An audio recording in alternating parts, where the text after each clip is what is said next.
Hello. Stupid. I'm definitely going to get flack for this. That's okay. Hi.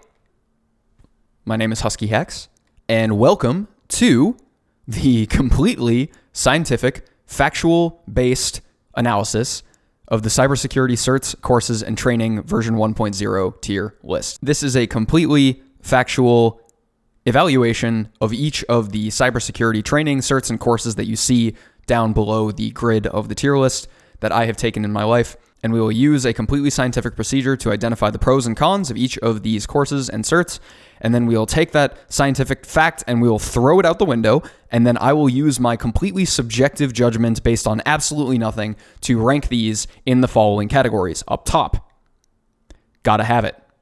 One down from that, love it. One down from that, like it. One down from that, don't care for it. One down from that, can it. And of course, maybe I should point out that this is just limited to the stuff that I have taken in the past, that I have experienced in my life. I lean definitely heavily on the red side, if you couldn't tell, so it's limited to that as well. And I think we should just dive right into it. Let's start at the beginning. It's the best place to start. And we will go, right there. Perfect. Okay. Oh man, starting off rough here. I just hit reset on this and it appeared in whatever order it decided to appear in. So we're going in hot. Certified ethical hacker. I'm going to lose like most of my viewership because they'll watch this and then the retention rate will just drop off the cliff. Certified ethical hacker. In my mind, CEH, I know what you want me to put this as. By the way, I should mention, I'm going to put everything into like it just to do the evaluation. I'm not putting this in like it without evaluating it first. I'll put it there just to talk about it, and then we'll move it up or down depending on what. So for everybody that just tuned in and saw that I put CEH in like it, not necessarily the case. Although this could be a really funny screenshot now. So just like point like, yeah, okay. Screenshot that. It'll be great. Certified ethical hacker. When I hear the term certified ethical hacker, as misleading as I think that term is, I feel as though I should describe my thoughts of this in maybe a way to explain why I don't hate it as much as everybody else in the community does.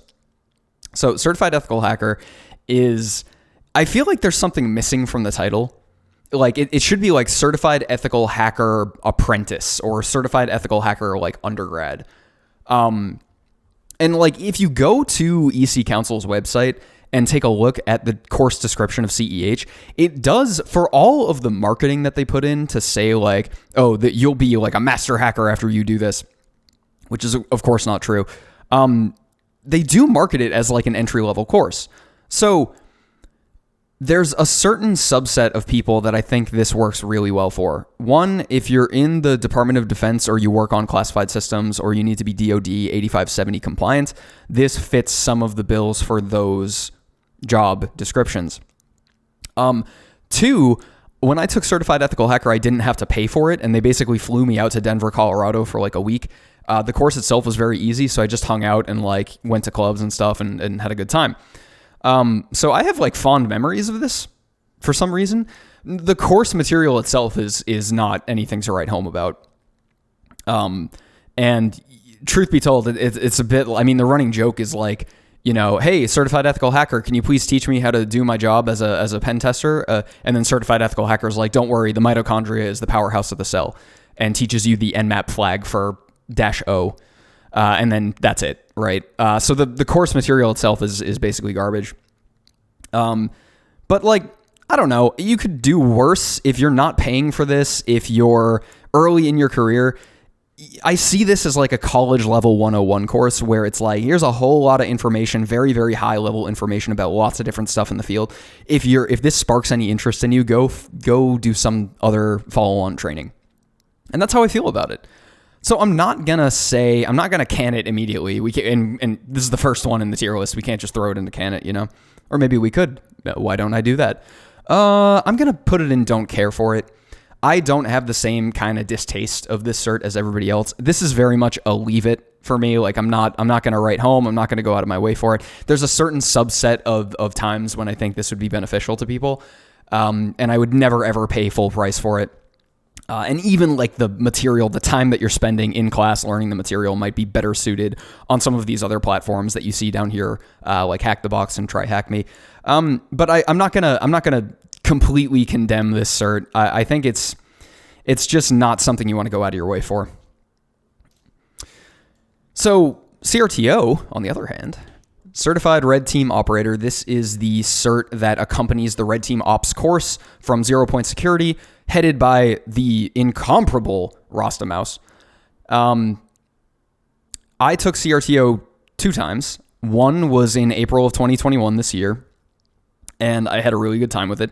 And then I took it again when I beta tested the update to the course. So I've done that. I know this cert front and back now, and the course that accompanies it. The old version of CRTO was really, really good.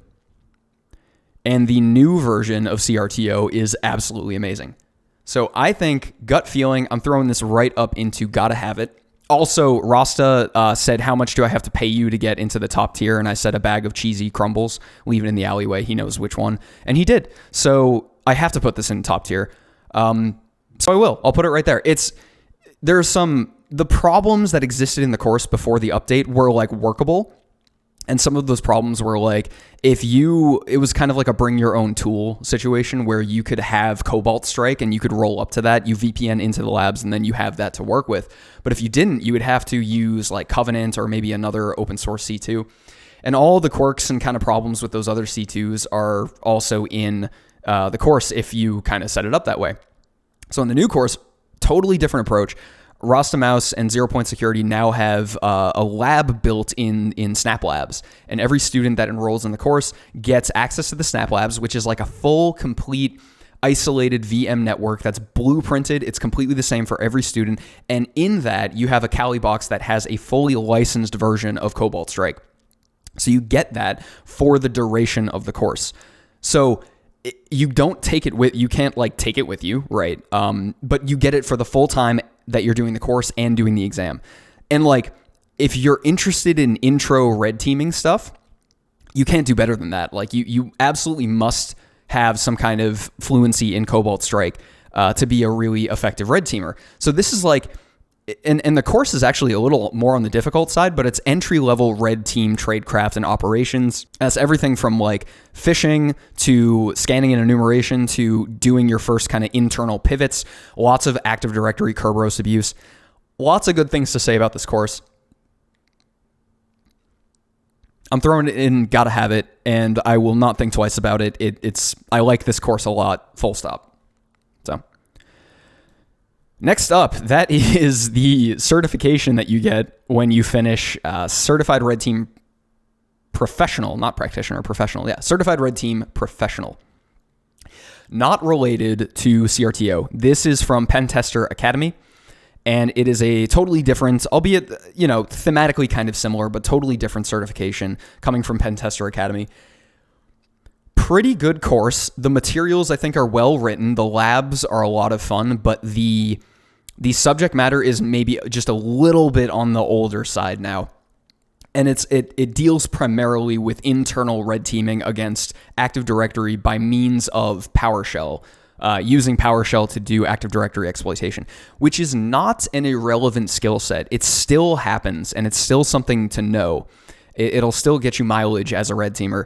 But is it the best, the bleeding edge of tradecraft? No, it probably is not. I'd probably say that the C# implementations of red team tools are the kind of more cutting edge of tradecraft.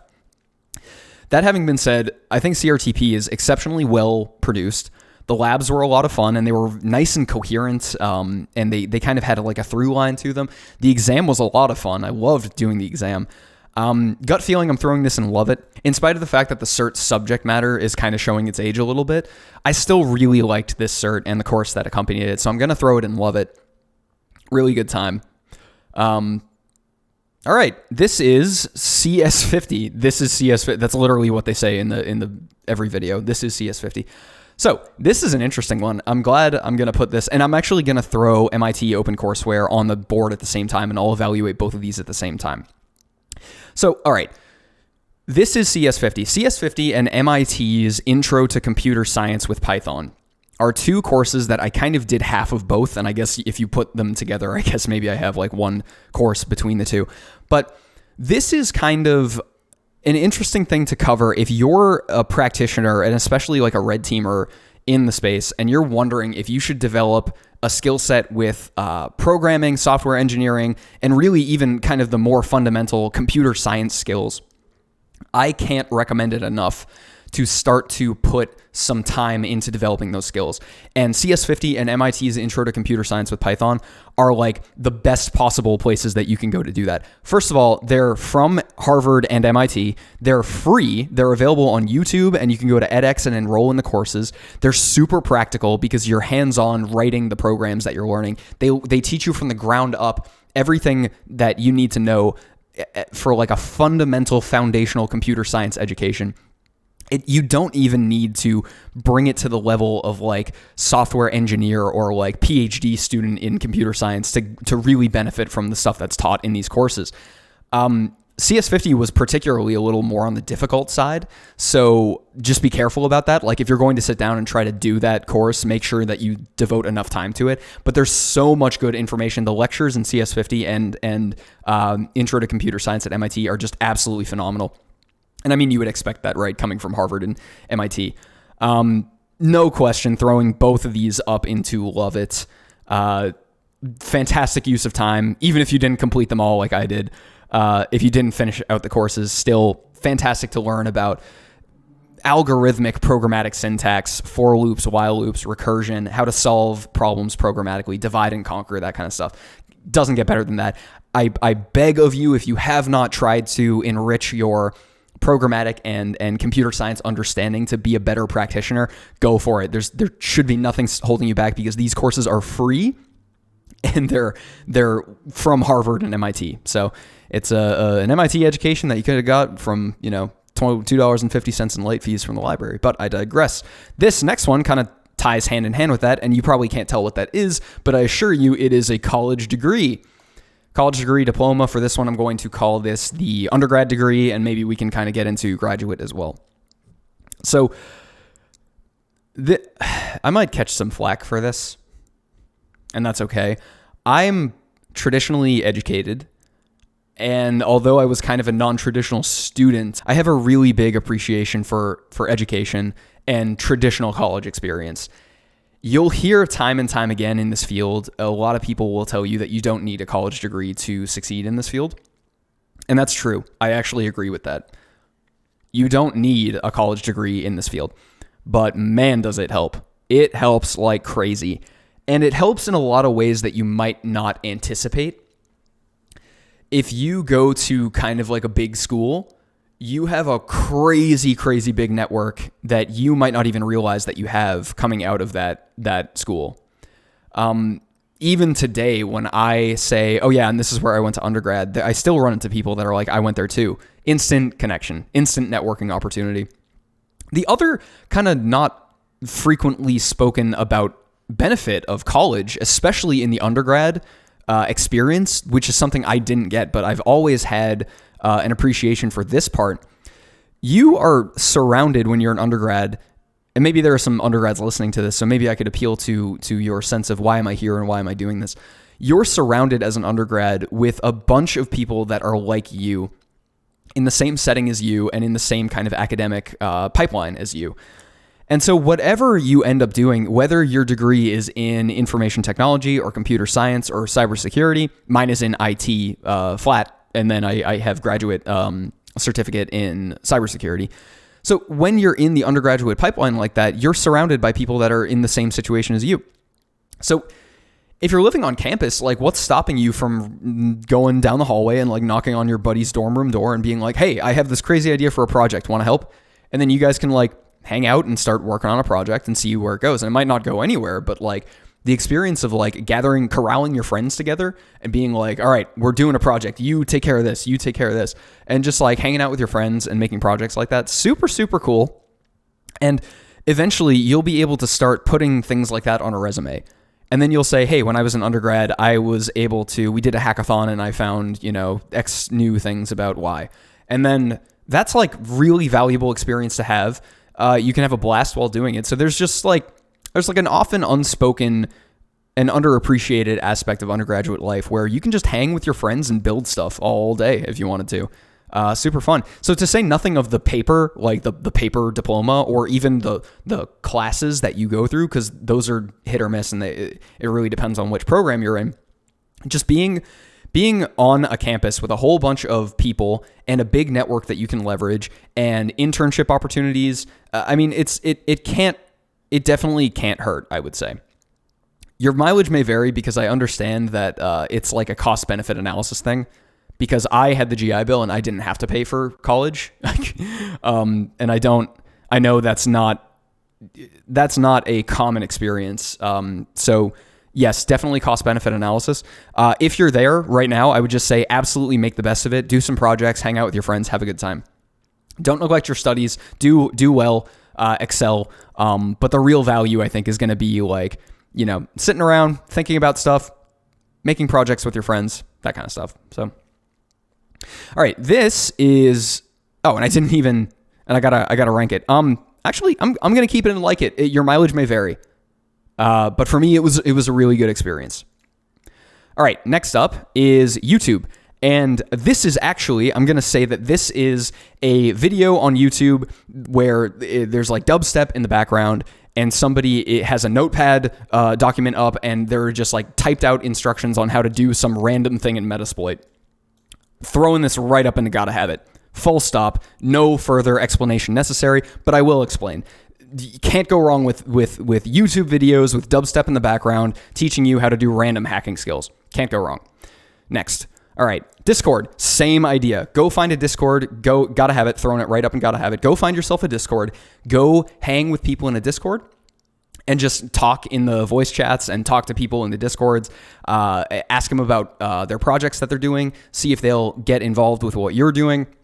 One of the coolest parts of this field is that there are these like self-forming communities of people that are coming together at places like Discord. And it kind of just spontaneously crops up that these communities form. And it's just super cool. Like you'll make a name for yourself. You'll start to help people out. People will start to help you out. You'll get pulled into all kinds of things. And if you ever want to get into a project, you can go find those people and just ask them, hey, do you need any help with this? Do you need some help with this? Super fun. I've met fantastic friends just hanging out and doing projects in Discords. So if you haven't already, go find yourself a community. Go start talking to some people. You will not regret it. All right, next. EcppT. This is kind of an interesting one because I was going to evaluate this on the cost of EcppT back when I purchased it, but the pricing model is different now. So back when I purchased EcppT, you had to pay for the course and you would buy like the bare bones package or the intermediate package or the elite package, and you got like the exam voucher and you got all the course material and that stuff, and it was like $1,000, maybe $1,500. That's not how it is anymore. So actually, I'm gonna throw each of the eLearn security stuff all to one end, and I'm going to evaluate them all at the same time. Because price-wise, if you pay the INE like annual pass that they have now, you can do all of these courses that are coming up. So this one, EcppT, PTX, and THP. So price-wise, super valuable. It's like, I think it's $750, but don't quote me on that. And you could, for the year, you will have access to each of these courses. So let's evaluate just on the subject matter. EcppT I enjoyed a lot. It's definitely from it's like basic plus to verging on intermediate. And it's all manner of things that you would want to learn if you're trying to be an ethical hacker or a pen tester. And we're talking like web app hacking.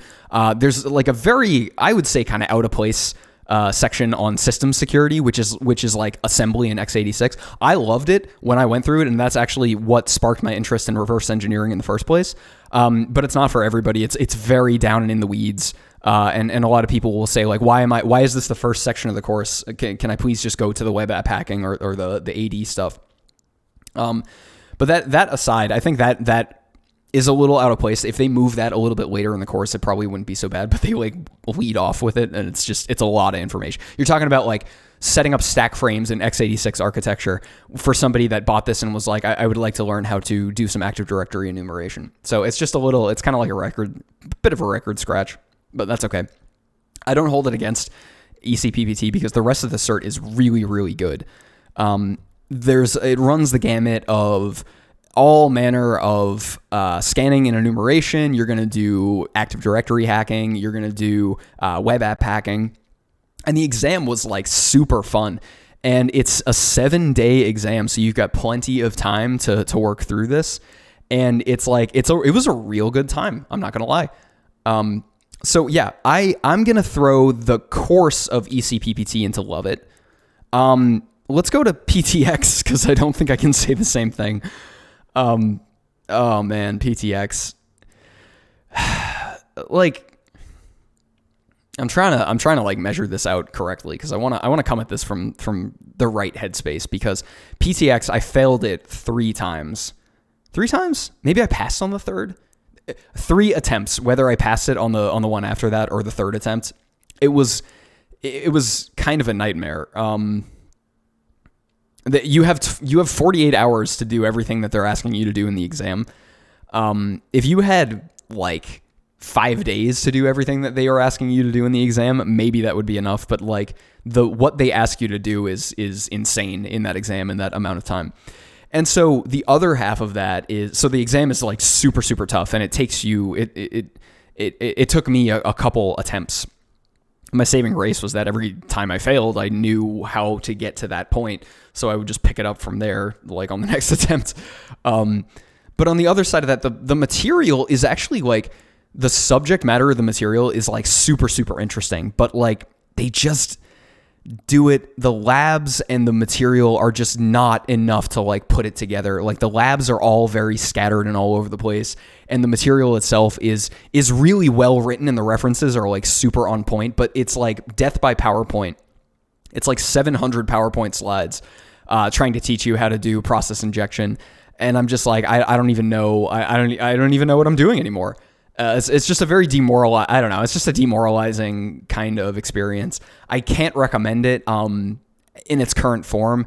And I'm going to leave aside the fact that like the guy who created it back in the day was kind of like bragging about the fact that it was failing so many people. So he wanted to make it even harder so that more people would fail. I'm going to put that aside and just say, based on what you get for the price of the INE pass, and I guess that kind of like, if you're already paying for the INE pass, maybe this would go up into maybe like it. But I just gotta say, don't care for it. It was a trial and a tribulation, and I don't necessarily regret it, but like it was not a good experience all around. So THP, on the other hand, I haven't even completed it, and it's super, super tough. So I'm just gonna go ahead and say can it. Because I'm completely lost, and that's probably a function of the fact that I'm mostly a red teamer, and blue team stuff is a lot more challenging for me to understand. But that is not to say I couldn't figure it out. I'm going to put it down here for now because I got like 2 labs in and just never picked it back up. So, all right. So these next ones are offerings from TCM Academy. And so that's put together by the Cyber Mentor. That's his platform that he's hosting his courseware on, and other authors as well. And here there is a practical malware analysis and triage course coming up pretty soon. So we'll take a look at these. So first up, that is the External Pen Test Playbook, which is a super interesting course. Had a lot of really good material. There are no practical labs in this one, I think is something you should be aware of. And actually, TCM leads the course off by saying, this is all going to be just talking through a general methodology. That having been said, I'm not even mad that there are no practical labs in that, because the nuggets of wisdom in this course are like so good. He's basically like, hey, so like other courses have taught you how to like enumerate some random like squirrel mail remote code execution from the outside, and like ostensibly in some situation you'll find that in an organization, and then you'll use that to pivot into the network. And he's like, that's not how like real life works, right?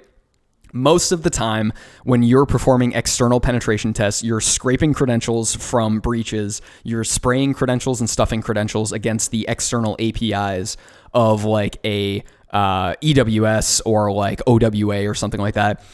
Nobody changes their passwords, so one of those is going to work. You get in that way. Maybe you can hop through the VPN or something like that. So he just like, from an experienced perspective of like, I perform external to internal penetration tests all the time. Here's how they actually happen.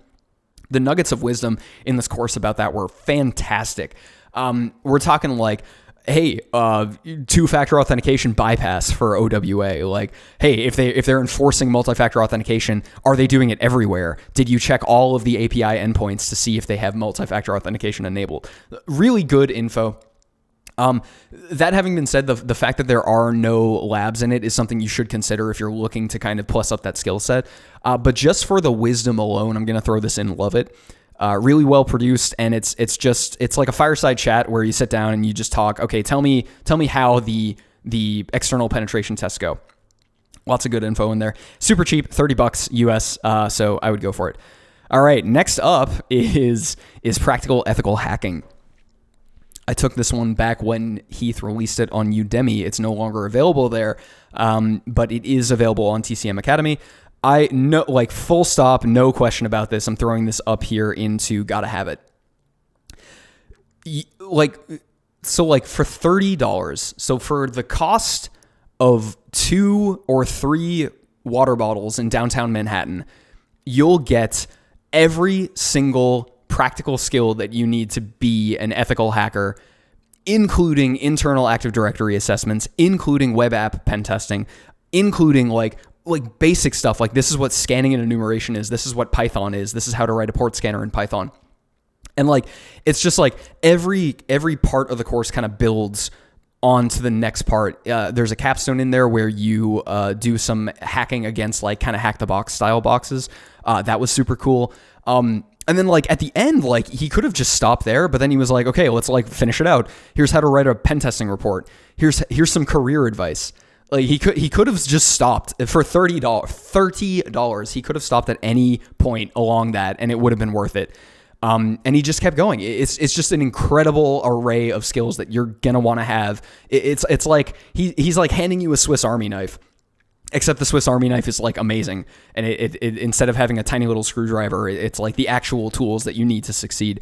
One of the coolest parts of this, when I took the course, I was already pretty well acquainted with like kind of the scanning and enumeration and remote exploitation of machines. But when I got to the Active Directory lab, I was like, this is a whole new world for me. We built an Active Directory lab and then you attack it. Doesn't get better than that. Awesome. Absolutely awesome course for $30. Gotta have it. Practical phishing assessments. This is one of the newer courses that's on TCM Academy. This is by Graham Helton. Really, really solid rundown of a very, it's cool because like this is one of the cool things about TCM Academy is that practical ethical hacking is like a massive course. I actually think there are 25 hours of content in practical ethical hacking, and it's just all over the place, and there's so much good info in there. And then on the other side of that, like Graham takes one subject and he's like, I want to teach somebody everything that they need to know about X. And in this case, X happens to be phishing assessments. So phishing for like a red teamer is still one of the best ways to get from the external to the internal on a network. It is 60% of the time, it works every time, right? So like, and the other part of that, and he says this in the course, is that there weren't a lot of training materials about phishing itself. So with that as the thesis, he launches into this amazing course that has like Evil Gen X, how to capture session tokens, how to capture like MFA information that somebody's putting into a prompt that they think is the actual login prompt, how to capture credentials. It's a fantastic rundown of like a very specific skill that you're going to need if you want to be a red teamer or even pen tester that does phishing assessments. Super well produced. Quality is really good. Again, $30 on TCM Academy. I think it's also available on Udemy too. Love it. Absolutely love it. Full stop. And so to round out the kind of TCM stuff, I'm gonna just take an aside to say that PNPT, I haven't taken it yet. I do plan on taking it at some point.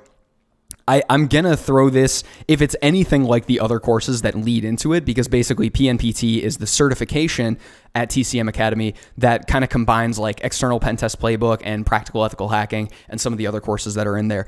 You'll kind of do all those and then you'll try for the PNPT.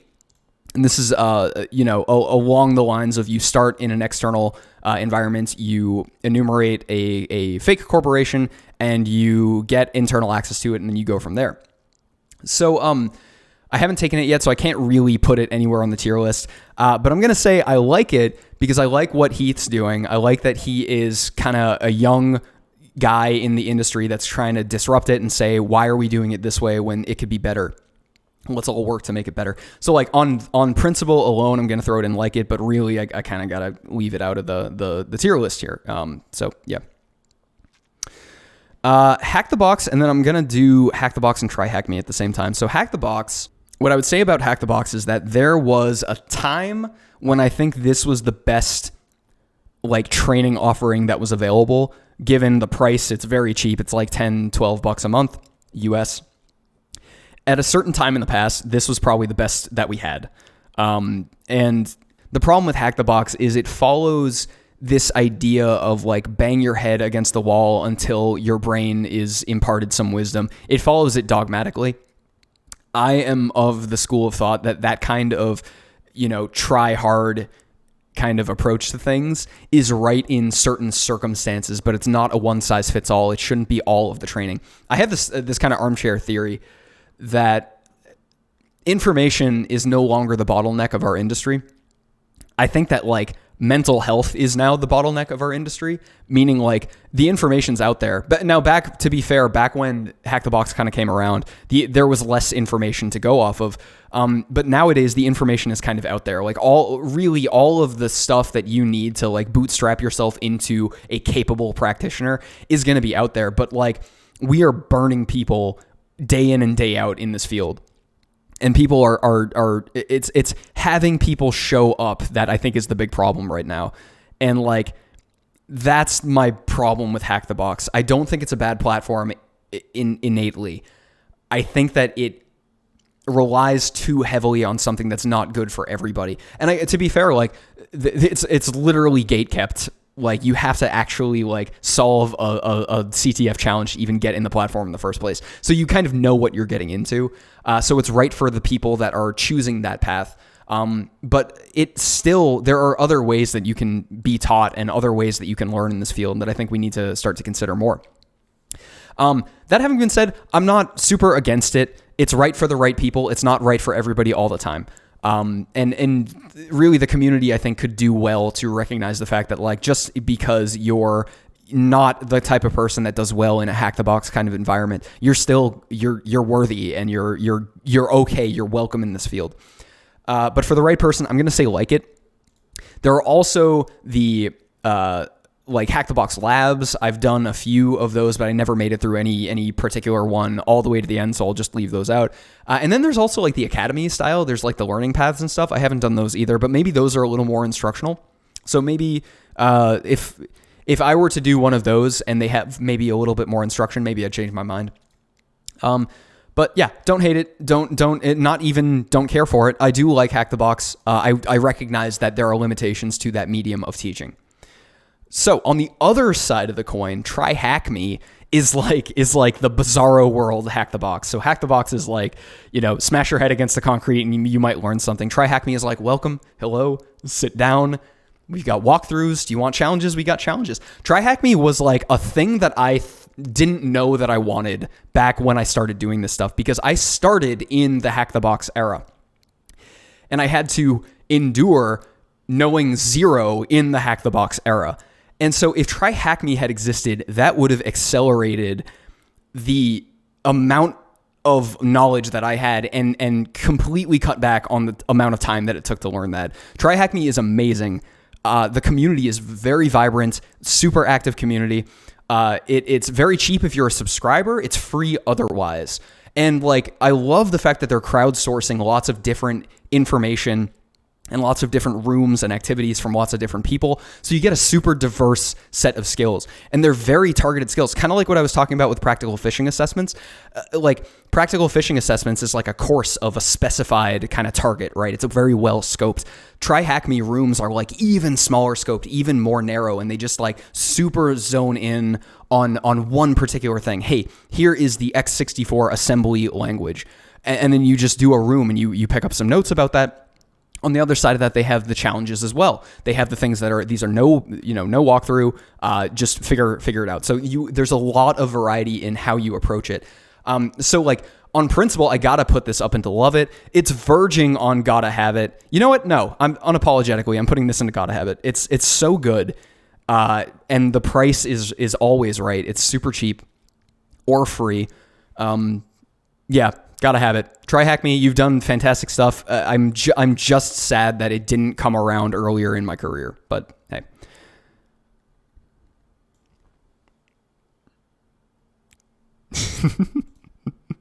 Am I going to get sued?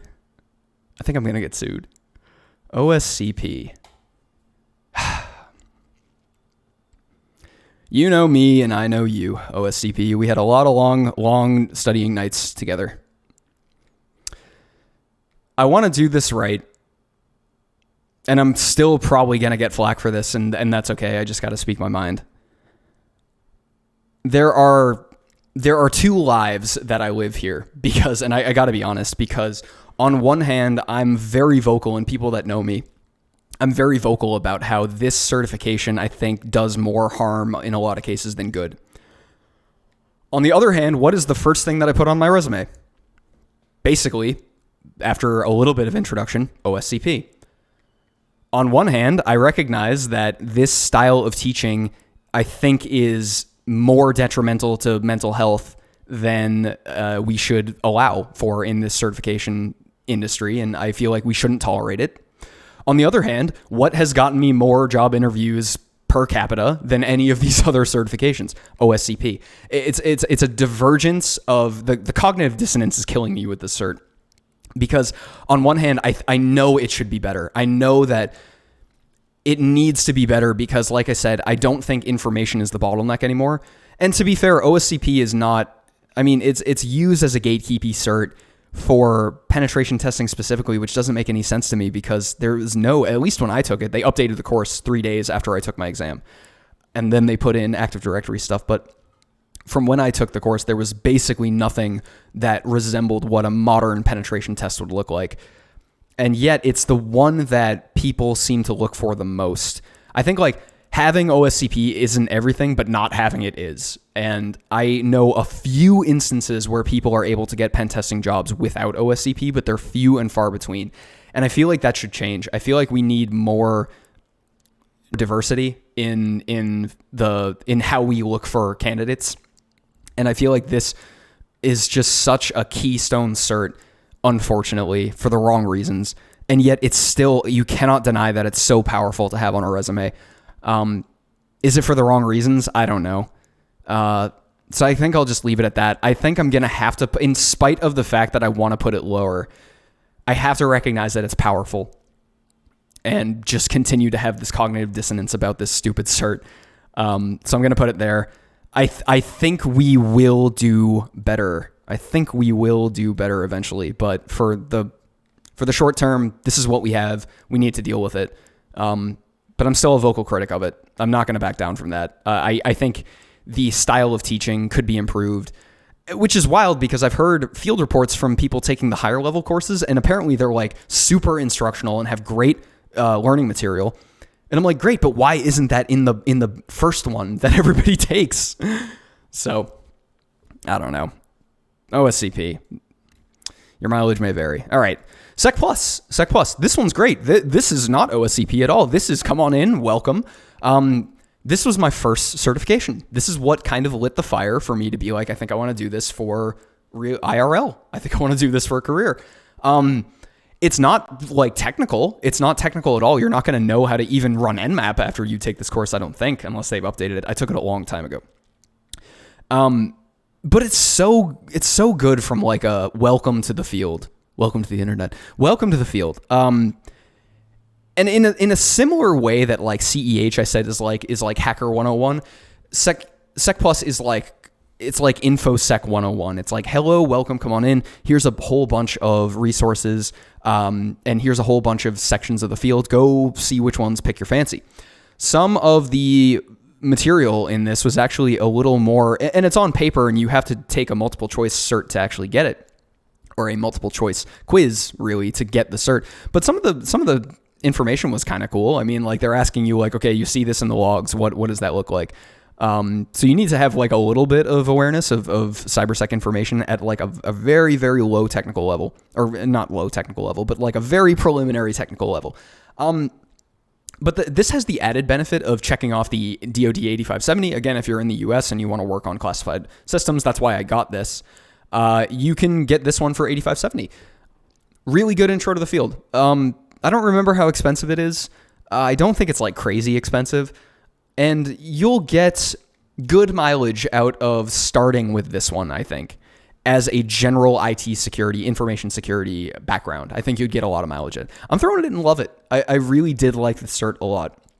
And I've taken it like twice because it lapses and, whatever.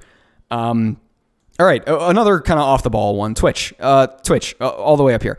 Same, I'm going to even just throw it right in with the like YouTube and Discord and Twitch are all kind of the same idea, is that it's like social media community, building communities together, watching people stream what they're passionate about, being a familiar face. Go find some smaller streamers and go hang in their chat and provide feedback and meme with them and joke with them and stuff. Next thing you know, you're going to be like collaborating with them. That's what happened with me and my good friend MT Tagger, that we just started like hanging out in the Twitch chat. Next thing I know, we're building projects together. It's super, super cool. One of the most interesting interactive mediums that we've ever had. And to do it in our field, it allows you to watch people struggle and learn and succeed and fail and figure things out. It's just something like absolutely fantastic about seeing that happen. Can't recommend it enough. Go find Twitch communities, go join the Twitch communities Discords, and then go find them on YouTube as well. So, all right, this is a cat. This in this case, this picture is my cat. Although this could be any cat that you have access to. I highly recommend. Every real hacker has a cat. Is kind of the long and short of it. Unless you are allergic to cats, in which case do not have a cat. I don't recommend it. This particular cat is a very good boy. He's a very good boy. He is a black and white tuxedo cat, and I love him very much. And he's always dressed for the party, but he never tells me where it is, and I'm apparently never invited. But I cannot choose any other place to put the cat as a resource than Gotta Have It, unless you are allergic, and then in that case, I'll put it in Can It. Do not have... So your mileage may vary, but I'm going to put it for me, I'm putting it up here. He's a good boy. He's a very good boy. He's a good boy. But yeah, I think he's in the other room sleeping, so I'm not going to disturb him. And then we have R, the language. No, this is just a terrible cropping of RIT MicroMasters. And so the background on that is that RIT used to offer a series of courses on edX that you could take, and you could basically pivot that into either a graduate certificate or a master's degree. And so if you take this in kind of the general sense, go to edX, any kind of cert programs that they have there, take a look at those. They've got everything from like computer science. This one happened to be in cybersecurity specifically. This was taught by, the faculty at RIT are just absolutely phenomenal. So this is just a really good set of classes that you can take on your own time. So go to edx.org. I think it's .org, right? I think .com is something weird, so don't go there. Go to edx.org. Go check out. I don't think they offer the RIT one, isn't offered anymore, but like they're like MIT has one. Yeah, go check it out. It's good. It's good stuff. They're pretty cheap too. I remember it being like a relatively on the cheap side. Yeah. All right, and same thing applies for PNPT. So that's the tier list, and now I just want to decide if any of these are going to be moved around. CRTO stays where it is. YouTube, Discord, Twitch stay where they are. Practical Ethical Hacking stays where it is. Try Hack Me and Cosmo. Done. CRTP, yeah, CS50, I think we're moving CS50 and MIT OpenCourseWare up. And then I'd even say that like external pen test playbook, and practical phishing are above CRTP. EcppT is above those. Security Plus comes right out at the end of Love It right here. Like It, college degree, I'm actually going to bump it down a little bit. I think I have to put OSCP a little bit lower than that even, but then college degree. MicroMasters, I'm going to throw up top, I think. I think that's the best value in the Like It category there. Don't care for it, throw CEH lower than ECPTX. And then ECTHP, really for all intent and purpose, isn't even part of the discussion. So I'm going to actually just move that off. But so that's the tier list. I hope you enjoyed me memeing and wheeling and dealing for, I don't know how long we've been recording, 46 minutes.